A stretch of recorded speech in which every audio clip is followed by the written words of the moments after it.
கர்த்தருடைய பரிசுநாமத்துக்கு மகிமை உண்டாவதாக. ஒரு நல்ல வார்த்தையோடு உங்களை சந்திப்பதில் பெருமகிழ்ச்சி அடைகிறேன். இந்த நாள்ல பாருங்க, சங்கீதங்களின் புஸ்தகம் 84வது சங்கீதம் 10வது வசனத்தை பாருங்க. 1000 நாளை பார்க்கிலும் உமது பிரகாரங்களில் செல்லும் ஒரே நாள் அல்லது ஆகாமிய கூடாரத்தில் வாசமாயிருப்பதை பார்க்கிறேன். தேவனுடைய ஆலயத்தின் வாசப்படியில காத்திருப்பதை தெரிந்து கொள்கிறேன். ஏன் அப்படின்னா, தேவனாய் கர்த்தர் சூரியனாய் கேடகமாய் இருக்கிறார். கிருபையும் மகிமையும் அருளுவார். உத்தமமாய் நடக்கிறதுக்கு நமக்கு நன்மை செய்கிற கர்த்தர்.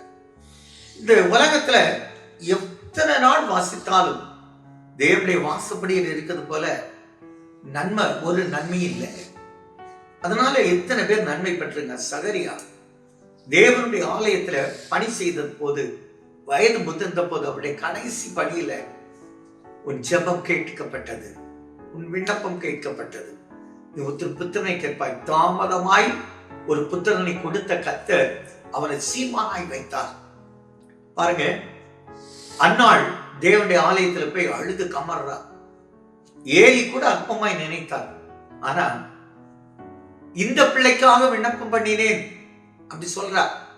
அவர் சொல்ற, நீ சமாதானத்தோடு போ, நீ இஸ்ரவேலின் தேவனது கேட்ட விண்ணப்பத்தின்படி கர்த்தர் உனக்கு கட்டளையிடுவார். அடுத்த 10 வருஷம் கழிச்சு போய் பாருங்க, இந்த பிள்ளைக்காக விண்ணப்பம் பண்ணினேன். அதாங்க, நீங்க ஆலயத்துல எது கேட்டாலும் கர்த்தர் கொடுப்பார். ஆலய பிரகாரத்துக்கு வெளியேயே கர்த்தர் அற்புதம் செய்தால் நமக்கு தெரியும். பேதுரு யோவானும் அப்போஸ்தலர் 3ல எருசலேம் தேவாலயத்துக்கு போவாங்க. வெளியே இருந்த முடவனுக்கு இயேசுவின் நாமத்துல எழுந்து நடந்தா பாருங்க. நானும் சொல்றேன், இந்த நாள் தேவனுடைய ஆலயத்துல மறக்காம செல்கிற, தவறாமல் செல்கிற, தேவனுடைய ஆலயத்துல வாசப்படியில காத்து கிடக்கிற உங்களுக்கு சொல்லுகிற வார்த்தை, உங்க ஜெபம் கேட்கப்பட்டிருக்கு. நீங்க நினைத்த காரியத்தை கர்த்தர் செய்வார். அதுல நீங்க பெரிய வெற்றியை பெறுவீங்க.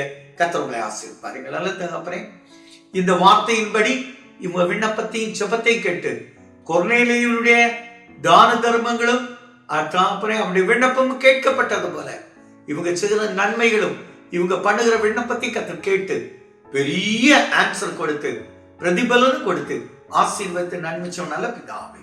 ஆமென்.